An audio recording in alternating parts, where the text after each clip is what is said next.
everyone, and welcome to our Healthy Living segment with Denise Stegall. Hello, Denise. Hey Jean, how you doing today? I am good. Good. How are you? Pretty good. Life is good. Denise is our longevity specialist, and this month we're talking about the importance of self-care and reaching your personal goals. So, Denise, tell us about that. Why does it make a difference? So it is so important that we look at self-care from a different perspective because self-care can truly be the change that we need to help us reach our personal goals. And of course, we've got personal goals, we've got professional goals. But today, I'd like to really focus more on those personal goals. And if you think of it like a building, like when you're building a skyscraper or even just building a house, you need to have a strong foundation. When we built our house, when they put the footings in, the house looked huge because the footings needed to be a certain way to be able to hold the house, for it to be able to stand tall and not fall over. And so essentially achieving your personal goals kind of requires that same type of foundation. And I think of that foundation as self-care. Hmm. So that being said, what does that actually mean? That foundation is simple. It's things that we talk about all the time. Prioritizing your sleep, nourishing your body with whole foods that actually, support your body. And then doing activities that actually recharge our body, mind, and spirit. And these are things that helps us to really perform at our best when we're looking at personal goals, whether it's a weight loss goal or maybe you want to run a half a marathon or a marathon. Like those are the type of personal goals that that I'm really thinking about. And it also helps us when it gets tough, because whatever the personal goal that you're reaching, maybe something that I started recently, started back on recently, is a program that I started a couple of years ago that I never got to finish. Well, I have a good foundation now, and truly, when I first started, I don't think that I did. Didn't have enough of that foundation. So now I can start that program again, and when things get tough, when it gets difficult, I actually have a greater sense of clarity why I'm doing it, why it's important, and resilience. So now that I can see this in a different light, because I am taking much better care of myself, specifically when it comes to sleep, than when I initially started the. That makes sense because I didn't really think about it, but it does make sense because when I started, after this hip surgery event, and I'm week 7, and what I'm doing now in my mind, it is actually that foundation thought process. But I didn't even consider that because I needed something to build on so that I can do other things when it's time to just, oh, I'd like to go for a hike and not have to go, well, can't go for a hike because I need to recondition. So that is really very true. Yes. And like in your situation, you had something happened that you had to recreate this foundation. But for so many people, there's no event that has, Mhm. that causes them to go, oh, I need to do this. Um, Except at some point, burnout. That's usually when somebody goes, you know what, I need to reestablish, kind of, whether it's reestablishing boundaries or reestablishing what that self-care means to them. That's usually when most people go, you know what, I need to make changes. And it really is self-care, or lack of self-care leads to burnout, personally, professionally, in relationships, and completely can derail any progress you make in those in the different strides to get where you want to go. So, what are some of the tips that you have for creating that foundation or creating that or recognize? Well, first of all, let me ask the question differently. So, what are some of the areas where you recognize that you really do need to have a better self-care process? And then, what are the tips for creating that foundation? Sure. One of the things that I when I'm working with people that we notice, and they eventually notice as we're talking, as we're working together, it's that they're constantly pushing, pushing, pushing, pushing, pushing, and not actually taking that time to rest, recharge, recuperate. And that takes a toll mentally and physically. And again, that's kind of where motivation seems to wane, and our desire for reaching those goals really can wane and kind of leave us in a place where we're kind of going, now what? So when you realize that you're always pushing, constantly going, and I'm an overachiever in lots of things. Overachiever, that's my mother's word. If I want to do something, I go 110%.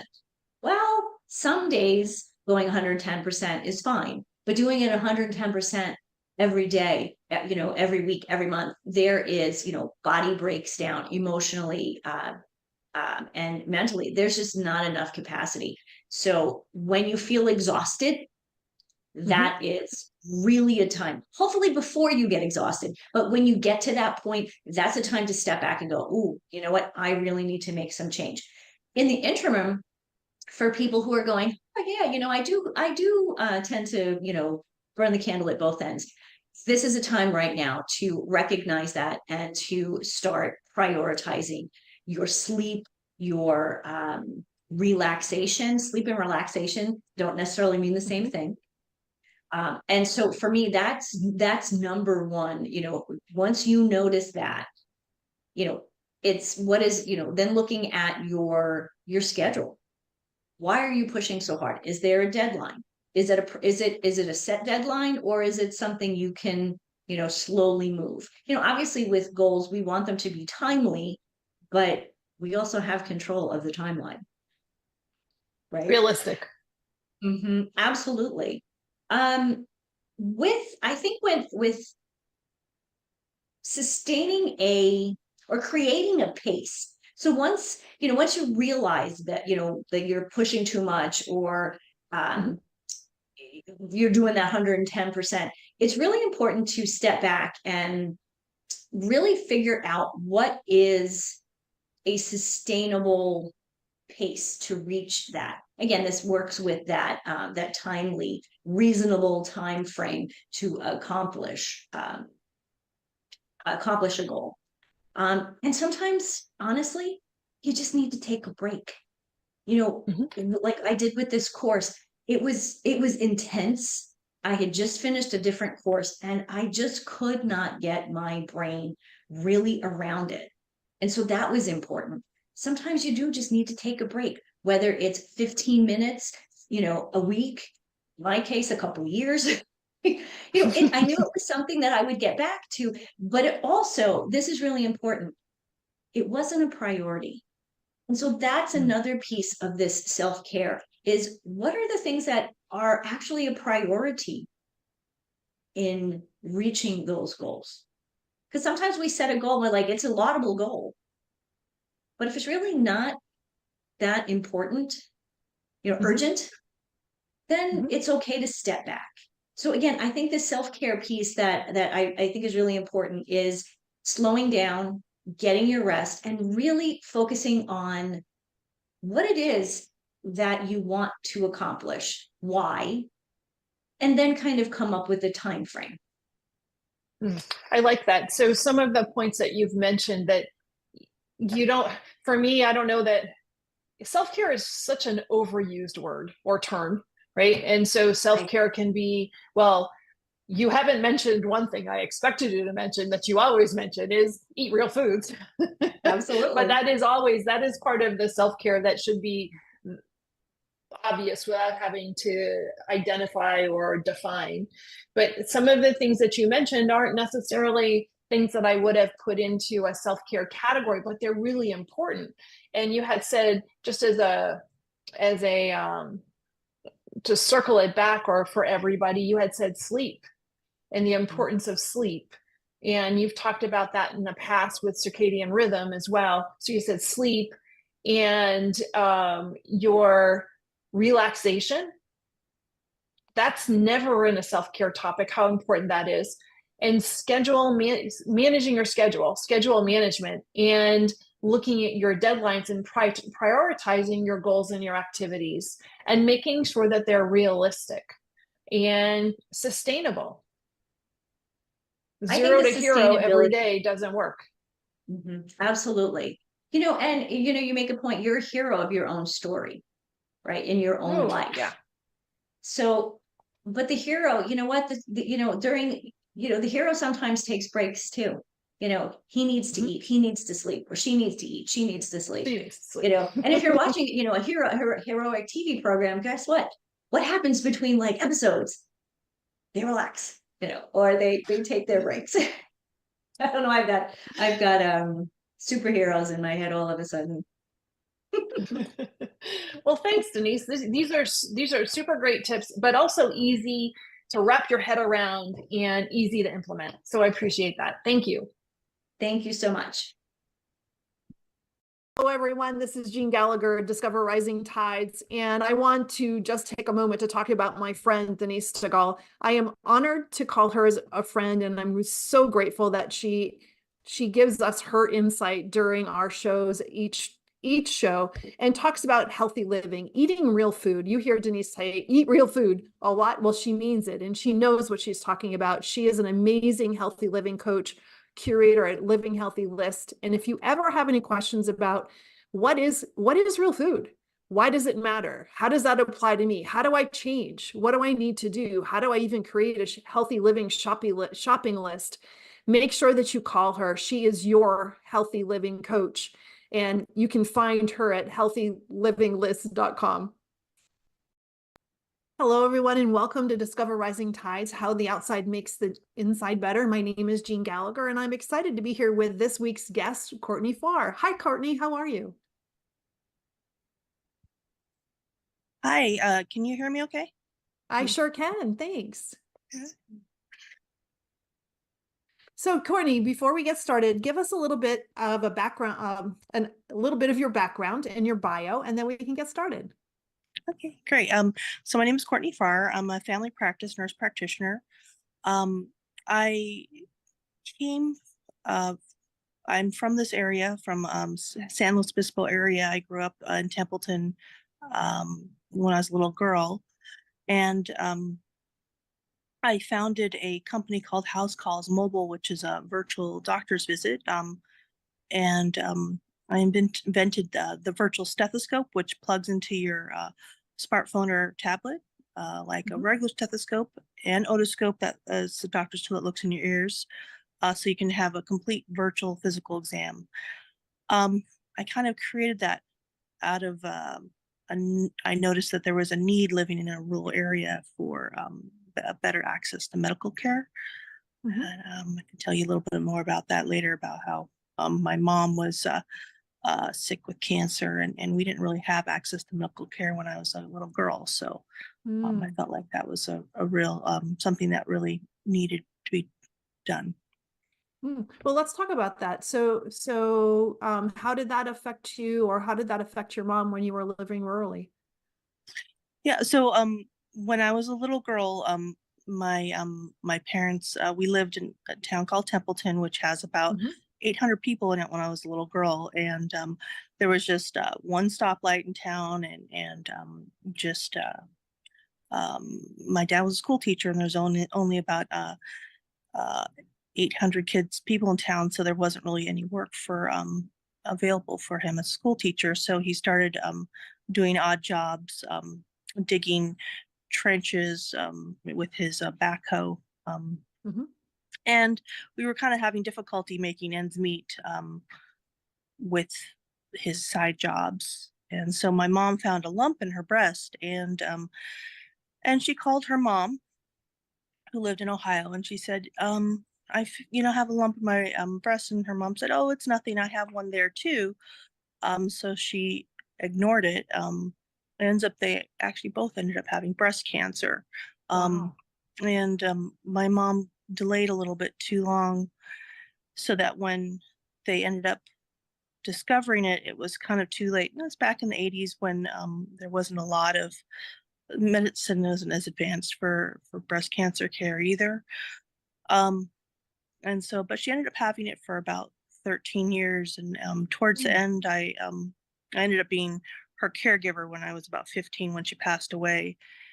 Um, and so that kind of drove me to want to become a nurse. And so I went ahead and had kept my grades up and ended up putting myself through community college, and then later we transferred to USC on full scholarship, and got my bachelor's in nursing. And then later, I had always wanted to be a nurse practitioner, and so I ended up getting a full scholarship to Yale University, and I ended up getting my master's in nursing.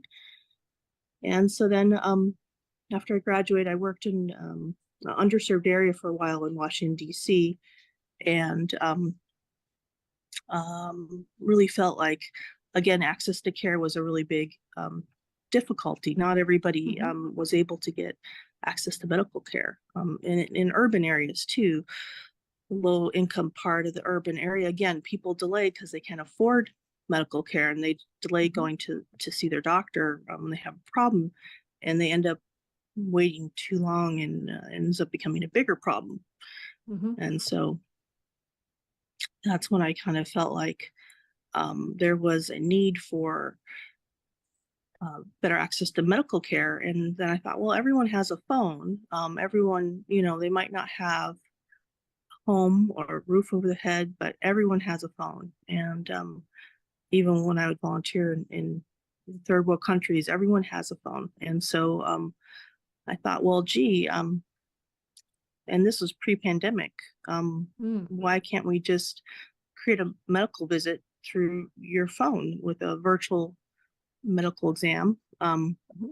So the only issue I found, so when I was in school, they told you that 90% of diagnosis is through the interview process with your patient, and you can get another 10 to 20% from exam and tests. And so I was like, well, we just need that last little bit to really make an effective virtual visit. And so that's when I went to starting to invent the virtual stethoscope and otoscope. Amazing. So first off, that's a lot of responsibility for a 15-year-old. Yeah, it was. We ended up actually homeschooling for a while as well. My sister was 13, I was 15 when my mom passed, but because we were her 24-hour caregivers. So Wow. yeah, so we ended up my dad being, a school teacher, he felt like he could help Oh, with definitely our with the education. homeschooling part. Yeah. Yeah. And Your mom was so fortunate to have you both. yeah, I mean, we were fortunate to have her too for as long as we did. It's sometimes it's difficult losing a parent young, but at least I got to know her until I was a teenager. So yeah, and I kind of almost feel like maybe a little bit of the whole survivor's complex thing too, where you feel like you want to make a difference because she died so young. She died at 48, and so you kind of, I don't know, maybe there's some of that too, where I feel like I needed to make her death not and create something from that. Sure. No, definitely. And that's quite a motivator too. And for you to continue on into the medical field, I'm sure there are a lot of people that would be being in that situation at 15 would decide that medicine was not where they wanted to be. Yeah. So good. I can understand your passion for this. And, medicine has changed a lot since the 80s, but still that early detection is so important. Yeah, and that's with a lot of diseases. And now I work full time as a nurse practitioner for veterans as well at the VA. And yeah, and I still, and we do a lot of telemedicine at the VA too. And so I really feel like it's the future of healthcare, where people can kind of be at home and even like this interview, it's a whole lot easier to do it remotely than for me to drive up to where you're at. Exactly, exactly. Though I do need an excuse to come down to you. We were supposed to come down to your area this month and it great plans fell apart. But anyways, so telemedicine is amazing. My naturopath is, I see her through telemed, and it's easy to make an appointment. And I find too that the appointments are less rushed. Do you find that as well? Yeah, I do. Especially when I'm doing with my veterans at the VA. I feel like there is a bulk of the face-to-face visits where we're kind of wasting time on taking their vital signs and doing all those things. Not that the vital signs are important, but they can do it beforehand, and give us those numbers. We don't have to waste the doctor's visit with a lot of that stuff. All that stuff can really be done before a video visit, and you can, tell me what's your blood pressure today. Okay, what's your pulse? Great. I don't need to spend 15 minutes having you get all that done. Hey, what's your weight today? That all that stuff is really not relevant to the visit. And so that all makes people rush through the visit. And now I have some pretty old veterans too, in their hundreds, and that's making them rush around. Whereas I can do a telemedicine with those same veterans and their families, and they're just comfortable in their home, and they're able to share more with me too. I feel like because they're not so rushed, they're able to tell me, be more relaxed and tell me things that maybe they wouldn't have said in the office. Or remembered. Exactly. Or remembered, they're, I don't want to compare it to going to the grocery store, but if you're at home and you think about, just to simplify the concept a little bit, and you think about, oh, these are all the things I need. I don't need a list. The moment that you leave the house and you walk into the grocery store, maybe I'm just talking about myself, but yeah, it all no, goes no, away, true, right? True. And I find that the same thing happens in when I have to go physically see the doctor. Yes, I do write things down, but inevitably, because it is getting there, and then you're sitting around waiting to get in, and then you only, in quotes, only have 15 minutes with this person. And there's some, you have to have a Anxiety. little bit of intro conversation, right, to make everybody feel comfortable, but the clock is ticking. And there's Yeah. always something that's missed. But being home, when I talk to my naturopath on the phone, I'm here. I didn't, like you said, I didn't have that rush getting in, and I have the ability to, my list is better, and her list is better too. The conversation is more on point. Exactly. That's the way I feel too, is I'm able to kind of think about the patient's problem a little bit better, actually, because I'm also not being rushed. I'm not thinking about the patient next, and if I'm running behind or not. And so I'm able to really take the time and really think through the problem, think about, how I can, what kind of solutions we can come up with. And yeah, it's a whole lot more relaxed too. I feel like it becomes more productive. I mean, you can do pros and cons to everything. But I kind of feel like there's going to be this modified doctor's visit, where people come in for shots, or they come in for something if they need to actually do an exam. But I don't know. I think that this is the start of a change in the healthcare field. There are some things that you can't do over the phone. There's a lot of things you can't do over the phone. However, I think you're breaking down some barriers. So tell us, how does this house call mobile work? Yeah, so it's been a real process, actually. I feel like when I kind of set out to create this, I thought it was going to be a lot easier than it has been. There's been a lot more obstacles than I had ever imagined. For example, I mean, this is a medical device, so I have to get it FDA approved.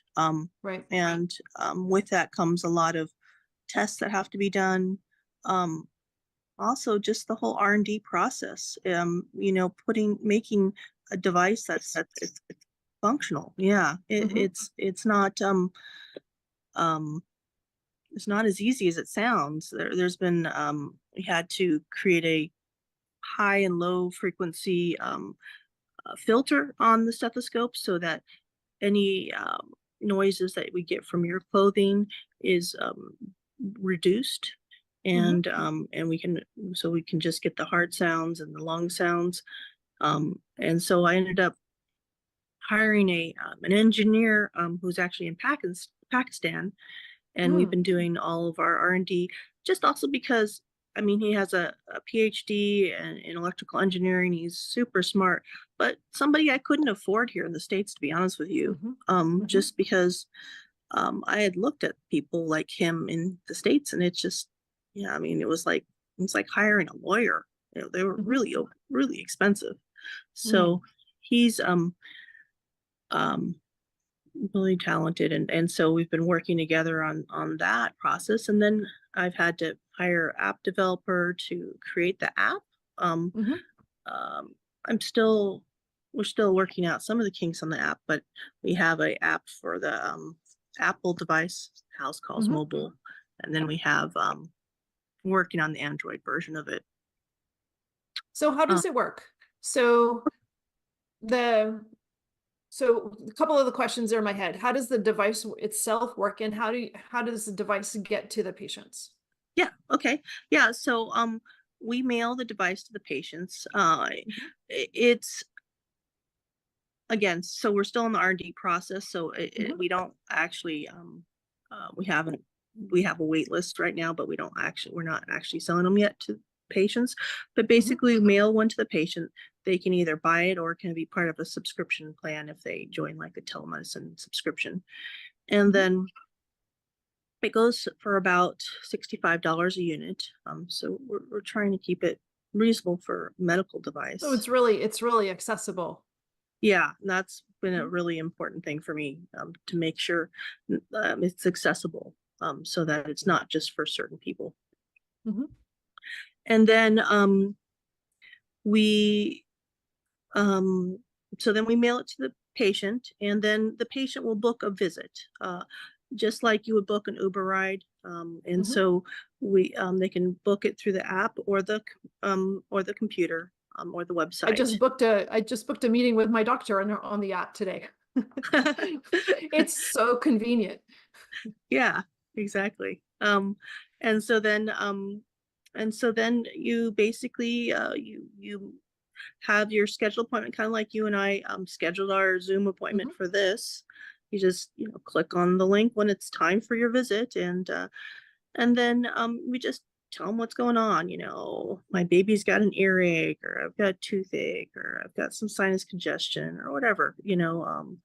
Has some back pain, um, and then, especially if it's some kind of upper respiratory kind of condition, we can listen to the heart and lungs and look in Wow. the ear with the otoscope, look in your baby's ears. A lot of parents sometimes don't want to take their crying baby, Mhm. to the doctor's office, spend half the day there, so they look in their ears. And so we can, yep. So let's run down what it can do. This is really fascinating. So it can look in your ears, Hmm. and it has a stethoscope so it can listen to your Heart and heart or your lungs, lungs. exactly. Mhm. Yeah, yeah. Yeah. And then, yeah, your mouth too, your throat, and Mhm. but yeah, so those are its capabilities. That's amazing. And just think about the lack of germs in the doctor's office too. If you're Yeah, sick and you're coughing, or your baby's coughing, and the last thing you want to do is to bring that sick child to the doctor's office, but also expose that sick child to other sick people in the doctor's office too.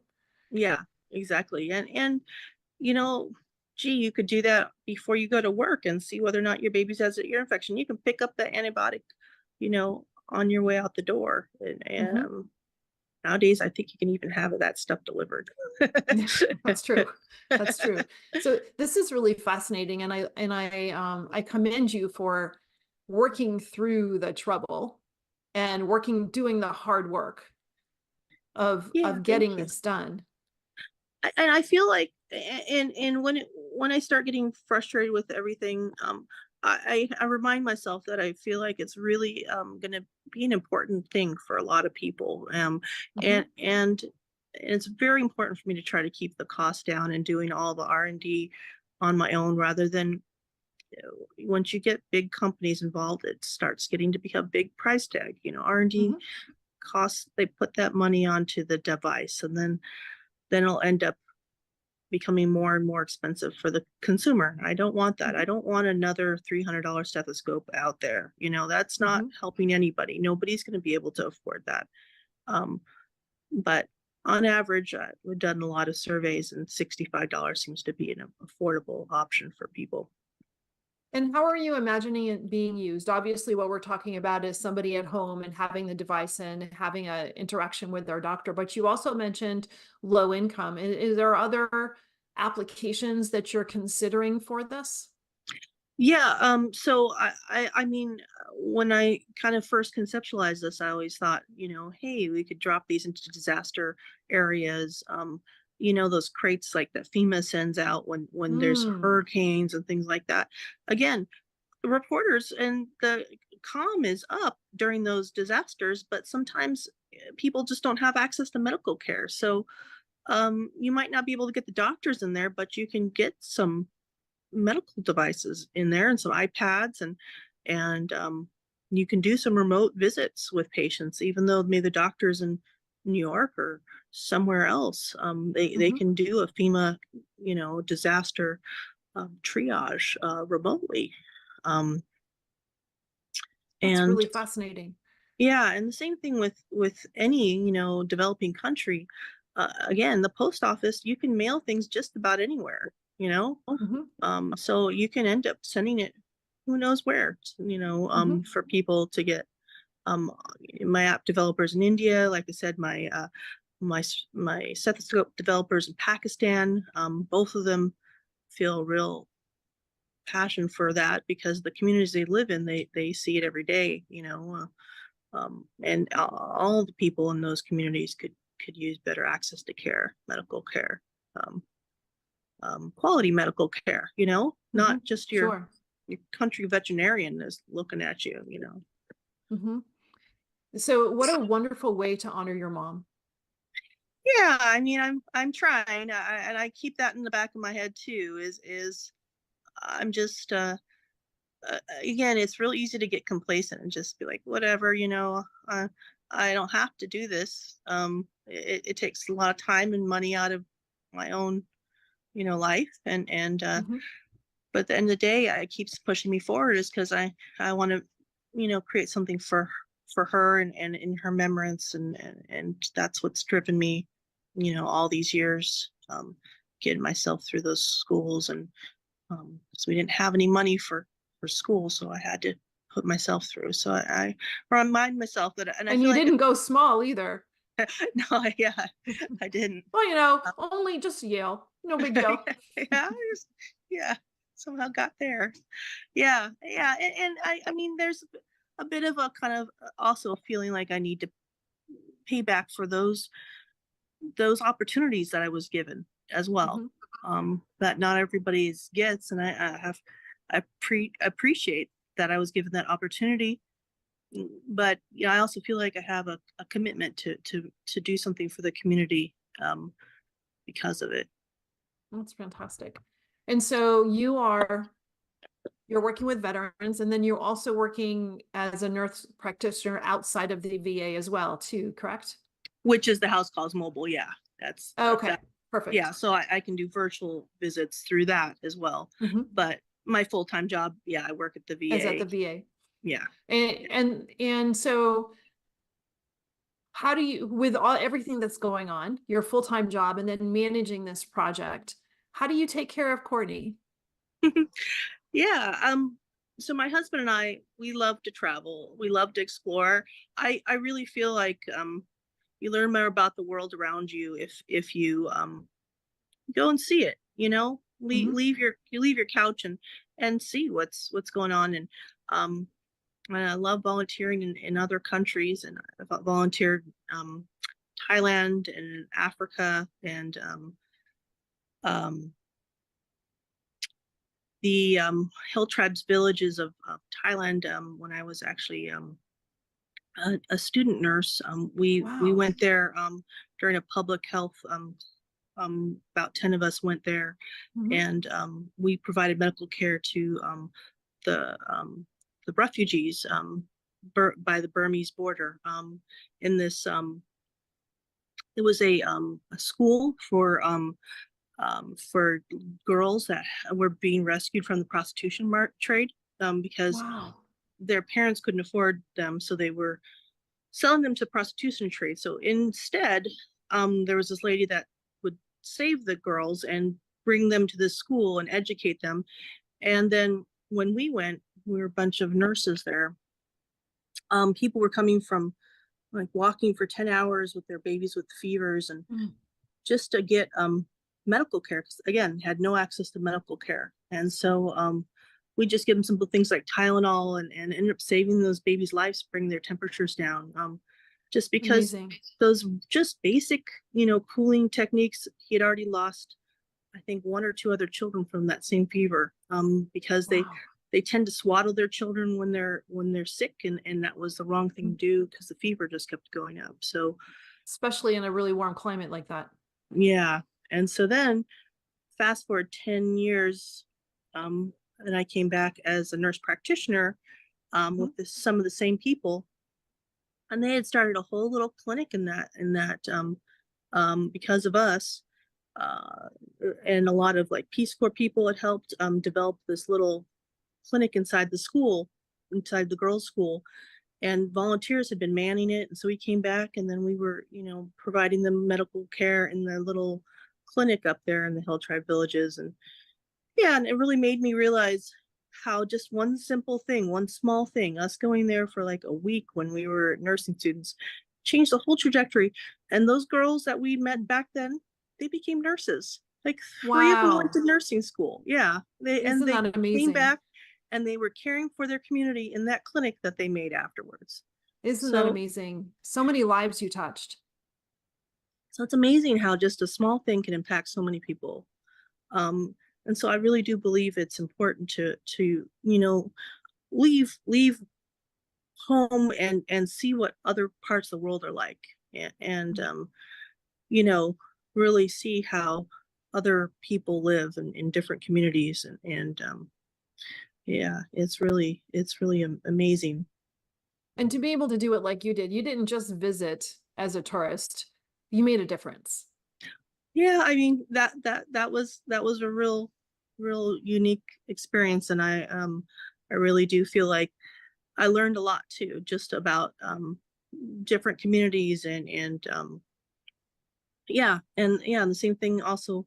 Yeah, when I went to Africa, I had a friend who I went to Yale with, and she was finishing the medical school, and I was finishing nursing school, and she was from her her boyfriend was from a small African village, and we went out Mhm. there, and just that, chief welcomed us, and then he basically gave us his blessing that we could treat his community and their medical care, and people to start coming, and blood pressure and just simple things that you wouldn't even think, you know blood pressure, Well, like you said, it's just Tylenol and saving lives. exactly. Simple things that we take for granted that are so important for others. Yeah, exactly. Yeah, Wow, that's it really fantastic. really is something. Mhm. And Yeah. so what's your time frame? Well, two questions. What's your time frame for the House Calls Mobile, and what do you need? um so I'm hopeful that by the end of this year, things will be Mhm. off the ground, FDA approved, moving along. I feel Mhm. like our most of R&D is done. Um, we're probably going to start going to investors. I say that with a little trepidation, because the instant you get investors involved, it gets more complicated. Mhm. People get There's a lot more opinions and things you have to do, play by their rules if you want their money. Mhm. So it gets a little more complicated as it goes. I know it has to happen though, because there's no way I can produce the volume of That you need. You do have yeah, to have some help, but you also need to maintain some control too, because this is your vision. yeah, Understandable. Mhm. yeah, exactly. So yeah, I'll probably be up by you somewhere on Sand Hill road or whatever, wherever, and Mhm. talk to investors. But I've been told that the further along you can go, the better, and the more appealing your whole concept is. If you already have a working prototype, you already have small manufacturing batches being done, you already Mhm. have FDA approval, patented, all these things make it a lot less of a risk for people to invest in you. So, Mhm. And all those things do take time in order to be done correctly and hit all the right, marks. Well, that's exactly. exciting. Yeah. So, Courtney, where can people find you, or if they have questions, or give us your website? Yeah, it's www.housecallsmobile. That's HOUSECALLSMOBILE.com. Wonderful. Courtney, this has been fascinating. And you have to keep us posted on the process. And then as things get closer to production, we'll have you back and we'll talk again. Sounds good. Excited. Thank you so much, Courtney, for your time today. Thank you. Thank you so much for listening today. Today's show is sponsored by Seaside Solutions, my financial services company. As a business owner, it's easy to be pulled in many different directions, and often taking care of yourself plummets to the bottom of the list. For me, I find myself outside to reground. My time outdoors helps me manage my day more effectively and be more present for my clients. Through this, Discover Rising Tides was born. At Seaside Solutions, we truly believe that education is the foundation of financial wellness. Our primary focus is to provide guidance that is designed to help you achieve your long-term financial goals and visions. Working with a plan allows space for doing more things that you love, like being outside to make the inside better. If I can help you create or realign your plan, or if you would like to be added to my weekly newsletter, please let me know. This week's topic was 5 ways to set more achievable goals. Your referral means the big, beautiful world to me, and if I can help, please let me know. And thank you so much for listening, and see you next time.